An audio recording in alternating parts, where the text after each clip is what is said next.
From Lies Chelsea Handler Told Me, Chapter 8, Sisterly Love by Shoshana Handler. Side note, I can't find my copy of the book. Well, I probably can, but I'm in bed, so I'm reading this from archive.org. And now the chapter. My name is Shoshana, and I am Chelsea's older sister. My parents told me that before Chelsea was born, I was a cute, good-natured, happy-go-lucky kid. Then came 1975, and my blissful little 5-year-old world was turned upside down. I had been the baby of our large and dysfunctional family for 5 years, and had loved every minute of it. I didn't know what to make of the new addition to our family, or why they would have named her Chelsea. Every time I heard her name, it reminded me of seafood stew. I cried all the time.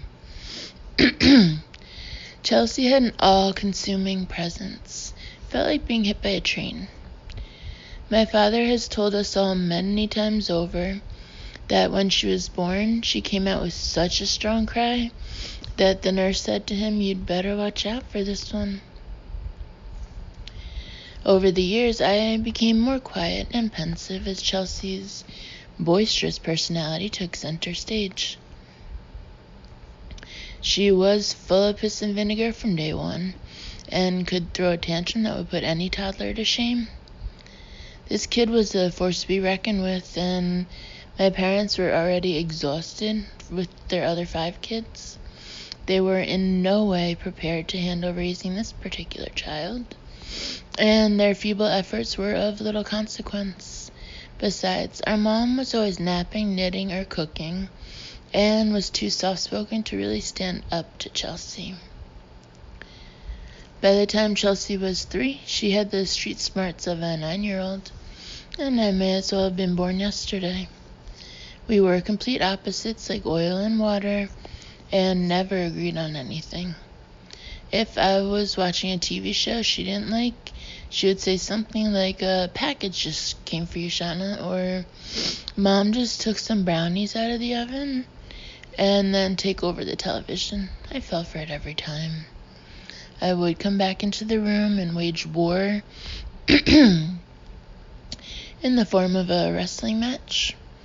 Ultimately, I would be the one to get yelled at or sent to my room because I was older and should know better, quote unquote.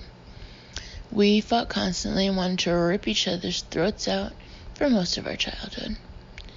Physically, I had the upper hand, but verbally, I was no match for her. By the time she was 8, she had the debating skills of a seasoned politician, and I am being completely serious. For many years, we shared a bedroom, and we agreed to place masking tape down the middle and not cross territories. This was pretty much a joke, unless we were both in the room. Raids occurred when the other person was not there. Chelsea would regularly steal my clothes when I was in high school. Parentheses, yes, it's true, she's 5 years younger, and we were clearly different sizes, but this did not deter her. She would just knot the shirts at the waist or cut them in half. Close parentheses. At one point, I installed latches to hold a combination lock on my closet door. A week later, I came home from school to find her wearing the brand new clothes I had just purchased with my first paycheck from my new after-school job at the mall. I went nuts and ran upstairs to find that she'd taken a screwdriver to the latches, and because she was so angry I wouldn't share with her, she decided to tie-dye all my underwear. Years later, when Chelsea was about 15 and I was 20 and home from college, it was with great joy that I picked up the phone and heard a police officer tell me that they had Chelsea down at the station for shoplifting underwear at Sears with a friend. Underwear has always been a big theme in our family. Not wearing any can and has resulted in humiliation in the form of photographs, emails, and or having you and your genitalia chased around the house with salad tongs. My parents weren't home the day I got the call, and if I went and picked Chelsea up and kept it under wraps, she would owe me big time. I drove very slowly down to the police station with a big old grin on my face. I had had a good time at college, but this would definitely be the highlight of my life since graduating from high school. I was still smiling when I got to the police station and Chelsea got in the car. It didn't take her long to pronounce, "I know what you're thinking, and I'd rather tell Mom and Dad the truth than be beholden to you for anything. So if you think you're going to pull something over on me, you're mistaken. I would rather you lose my virginity to Craig Slass than owe you a favor." Craig Slass is our next door neighbor who would easily have had sex with any one of us if we had permitted it. He spat when he talked, was always drooling, and had what Chelsea referred to as a woman's ass. Our parents had a modest second home in Martha's Vineyard, and every summer, as soon as school let out, our mom would head up there with all of us 6 kids and whatever dog we had at the time in our awful van with blue vinyl bench seats. We would spend the entire summer there each year. Our father would come up every 10 days or so and stay 4 or 5 days and then return to his bustling used car business in New Jersey. One summer on the vineyard, I told Chelsea we were setting up a lemonade stand at the end of our dirt road so we could make a little extra spending money. I was 12 and she was 7.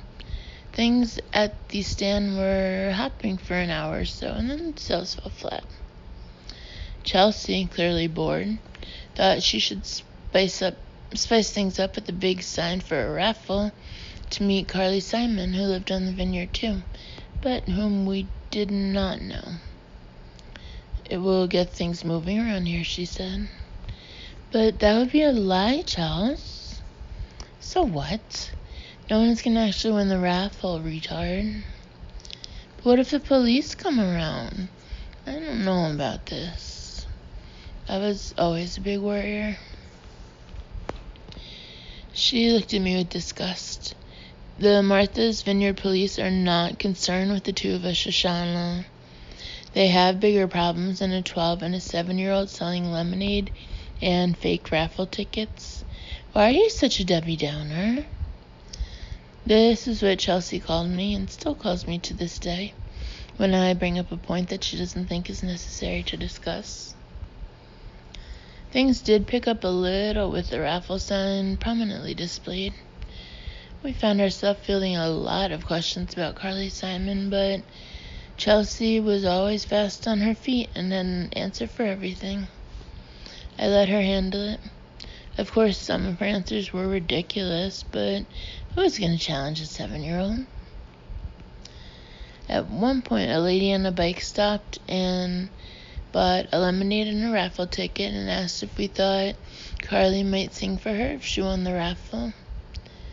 Chelsea replied, "Not too many people know this, but Carly has very bad stage fright. You have to catch her on the right day. Some days she'll sing and some days she won't. It depends which way the wind blows." Another woman asked when she would be able to meet Carly Simon, since she was on Martha's Vineyard for only a few weeks. "It's not a problem," Chelsea assured her. "Carly and I are very tight. She's on tour right now, but I am in constant contact with her manager, and I'm sure we can set something up." The look on this woman's face was priceless. After another hour went by, things were dead again. It was then that Chelsea accidentally knocked over the change jar, pocketed most of the money when I wasn't looking, and said she had to go to the bathroom and would be right back. She did not return. I ended up having to cart the table, chairs, signs, and pictures on our red wagon solo down the very long dirt road back to the house. I later found out that Chelsea had hightailed it with our money into town on her banana seat bike, and treated herself to a buttered bagel and a Coke, and then blew the rest of the dough at the arcade. You might think that no parent would have allowed their 7-year-old to ride into town alone on a bike and hang out. Well, with my parents, it was pretty much a free-for-all, and it was 1982, and things were pretty loosey-goosey on the vineyard. We hitchhiked all the time, and it was no big deal. We never would have dreamed of doing this back in New Jersey, but for some reason on the vineyard it was okay. When she got back, I yelled at Chelsea and told my parents what she had done. Chelsea said lemonade stands were for chumps, and the real money was in babysitting. Hello, who is going to let us babysit? We are way too young, I replied.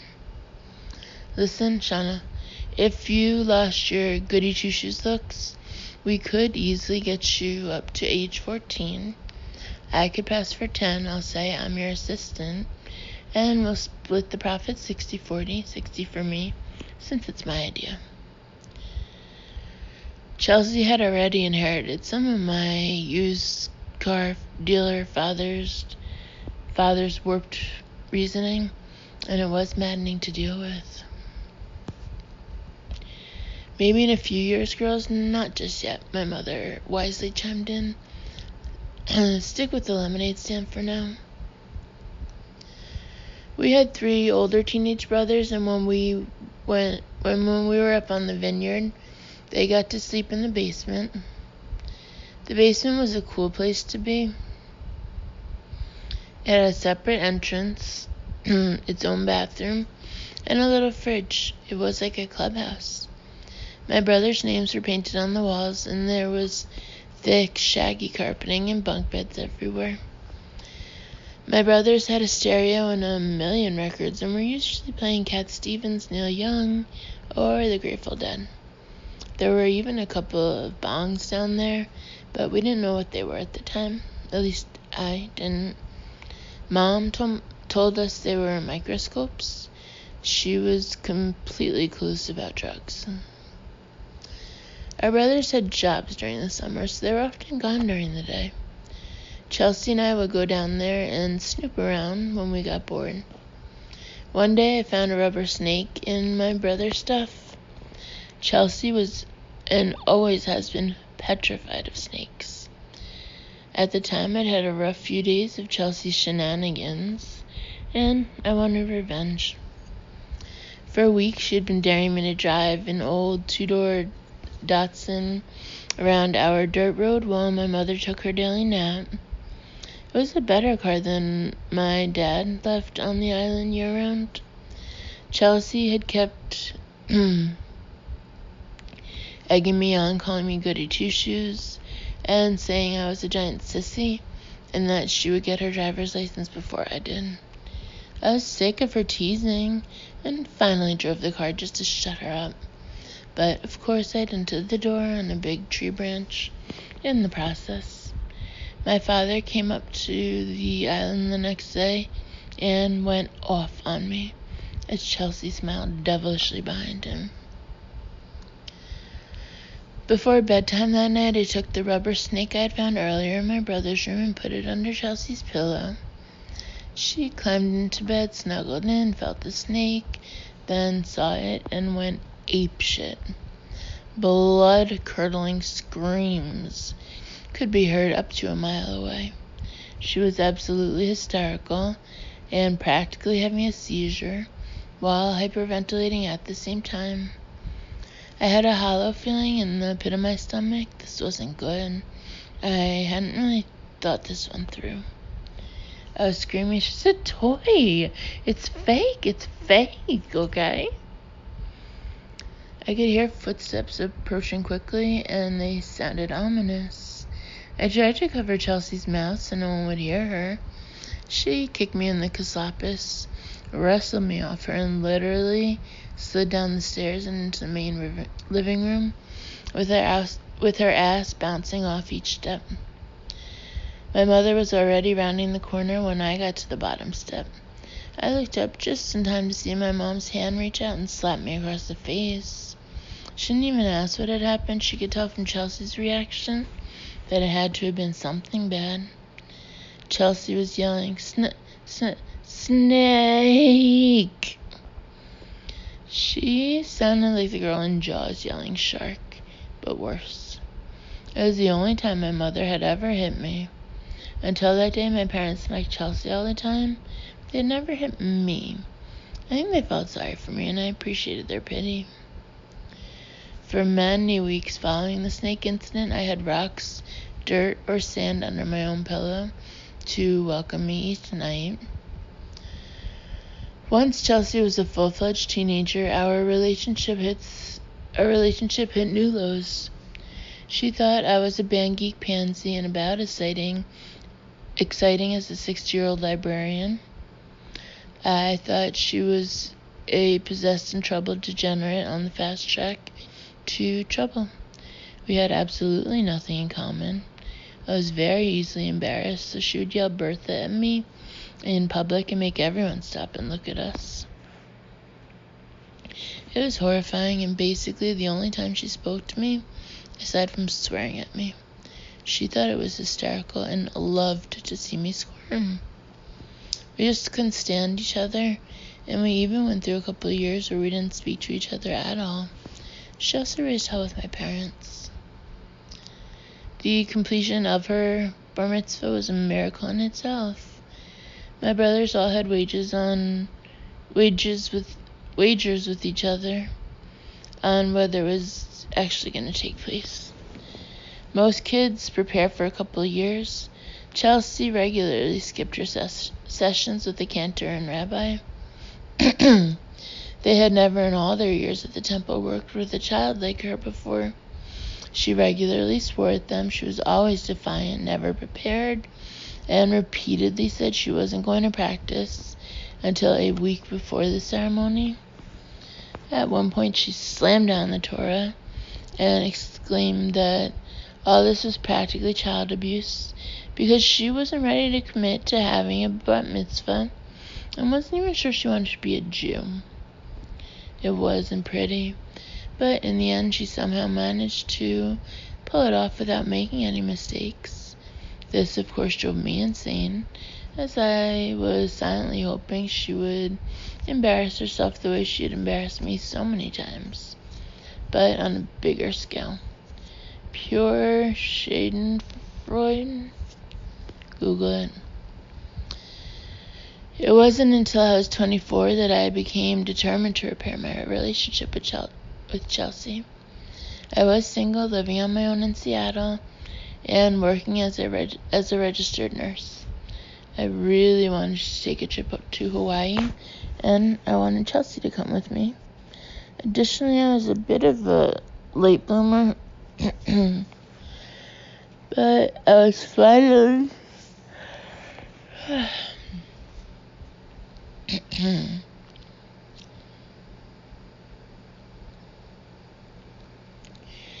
ready to sow my wild oats. I thought maybe this trip would be a fresh start for Chelsea and me. We would rebuild our sisterly foundation on a big adventure, just the two of us. I very excitedly called her up. Chelsea, I said, bursting at the seams. Let's go to Hawaii for a few days. I will pay for everything. It'll be a blast. I'm sure you could use a few days off. At the time, Chelsea was living in LA with our aunt and uncle, 9 cousins, and 6 animals in a 3-bedroom bungalow. She was waiting tables and auditioning in Hollywood. My proposition had met her with a long silence on the other end of the line. Can I think about it and call you back? She asked. Chelsea, really? You won't go with me on vacation to Hawaii? Shauna, no offense, but you are not my idea of a good time.